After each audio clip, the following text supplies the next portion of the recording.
رمضان میں سب کی بخشش ہو جاتی، سب کی، 4 نہیں بخشے جاتے، 4۔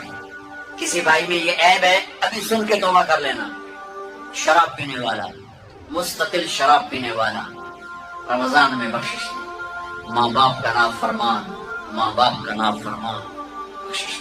ماں باپ کے نافرمان کے لیے تو میرے نبی نے کہا کہ اللہ ہر گناہ کی سزا موت کے بعد دے گا۔ ماں باپ کے نافرمان کو یہیں سے شروع کرے گا اور آگے تک لے کے جائے گا، یہاں بھی سزا دے گا اور آگے بھی سزا دے گا۔ تیسرا کون ہے؟ رشتہ داروں سے لڑنے والا، کبھی بھائی سے لڑا، کبھی بہن سے لڑا، کبھی خالہ سے، کبھی چاچے سے، کبھی مامے سے، کبھی تائے سے، کبھی پھوپھے سے، قریبی رشتوں سے لڑنے والا اور تعلق توڑنے والا، اس کی بخشش نہیں۔ چوتھا کون ہے؟ کینہ رکھنے والا، کینہ، نفرت کے ساتھ ان کے ٹانگیں کھینچنا چاہتا ہوں، اس کو کینہ کہتے ہیں۔ تو یہ 4 برائیاں معاف